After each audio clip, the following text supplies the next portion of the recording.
So hello guys, how are you? I hope you are doing great.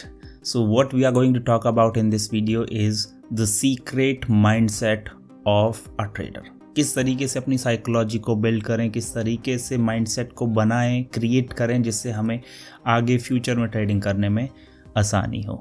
तो सबसे पहले ये क्लियर होना बहुत ज़रूरी है कि आपका लॉन्ग टर्म पर्सपेक्टिव क्या है, लॉन्ग टर्म विज़न क्या है।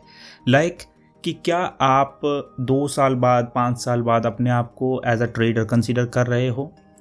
आपने ये सोच रखा है कि हाँ, कि ट्रेडिंग में जो करता हूँ, इन्वेस्टिंग जो करता हूँ, वो मैं लंबे टाइम के लिए कर रहा हूँ। जो भी मैंने स्टार्ट किया है वो थोड़ा एटलीस्ट 5 या 10 साल के लिए मैं कंटिन्यू करने वाला हूँ, ना कि 1 महीने या 2 महीने के लिए। मोस्ट ऑफ द लोग जो जिन्हें लॉस होता है ना, वो 1 या 2 महीने 5-6 महीने में ट्रेडिंग छोड़ देते हैं, क्योंकि उनके पास ये विज़न क्लियर नहीं है कि उन्हें लंबे टाइम में करना क्या है। इसी वजह से उन्हें ये दिक्कतें आती हैं। एंड सेकंड इम्पॉर्टेंट चीज़ होती है अडेप्टेबिलिटी।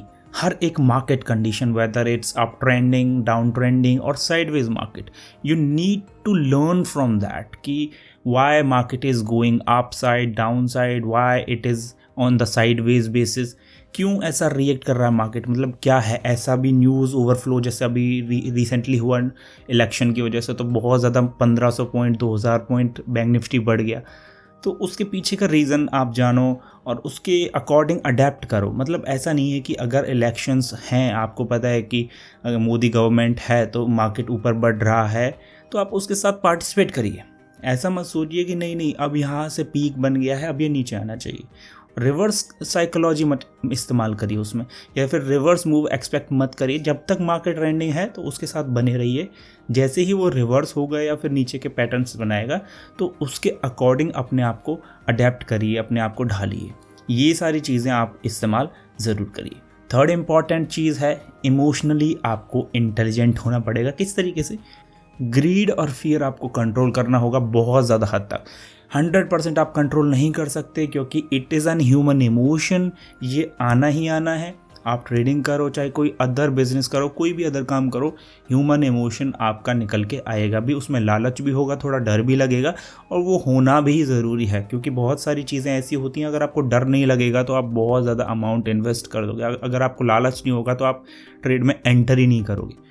तो ये सारी चीज़ों का होना भी ज़रूरी है, और बहुत ज़्यादा एक्सेसिव ना होना आपके लिए सही रहेगा। ज़्यादा होगा तो दिक्कतें आएंगी। तो ये चीज़ें भी आप कंट्रोल करते रहिए।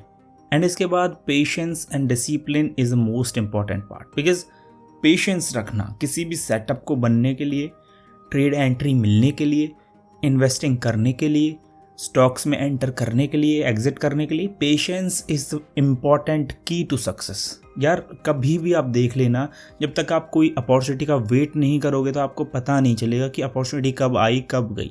अगर आप रैंडमली कहीं पे भी बाय सेल करते रहोगे ना, तो फंसते रहोगे। फिर उसके पीछे का लॉजिक, उसके पीछे का रीज़न, किन किन कारणों की वजह से वो आ रहा है, वो आपको समझ में नहीं आएगा, और ना ही उसकी साइकोलॉजी आप समझ पाओगे। तो वो समझना बहुत ज़रूरी है, और उसके लिए patience and discipline is also a important thing. Because discipline के साथ अगर आप काम करोगे कि हाँ मुझे इतनी ट्रेड लेनी है, आगे इतना एंटर करना है, यहाँ पे एग्जिट करना है, ये डिसिप्लिन आप अगर मेंटेन रखोगे ना, तो लॉन्ग टर्म पर्सपेक्टिव जो आपने स्टार्टिंग में सोचा था कि हाँ मैं कंटिन्यूस 5-10 साल ट्रेडिंग करूँगा या इन्वेस्टिंग करूँगा, तो उसमें आपको वो बहुत ही हेल्प करेगा। Last but not the least is continuous to learning.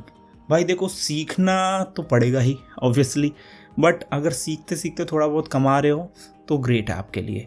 क्योंकि देखो, आपको समझ में तभी आएगा जब थोड़ा बहुत पैसा आपके जेब में जाता रहेगा। तो सीखना भी उसके साथ साथ ज़रूरी चाहिए आपको, जो ट्रेडिंग कर रहे हो। अगर आपको लॉस ज़्यादा नहीं सहना है तो ऑप्शन ट्रेडिंग थोड़ा क्विट करिए कुछ दिनों के लिए, और स्टॉक्स में काम करिए। स्टॉक्स में थोड़ा बहुत पैसा आपका बनेगा। जो भी मार्केट में मोमेंटम है जिस स्टॉक में, उसमें ही आप ट्रेड करें, ना कि उनमें जो साइडवेज हैं, जो अपने ब्रेकआउट करके निकल चुके हैं या फिर ब्रेक डाउन करके नीचे जा चुके हैं, उनमें ट्रेड करना प्रेफर करें। तो आपको डेफिनेटली प्रॉफिट होगा।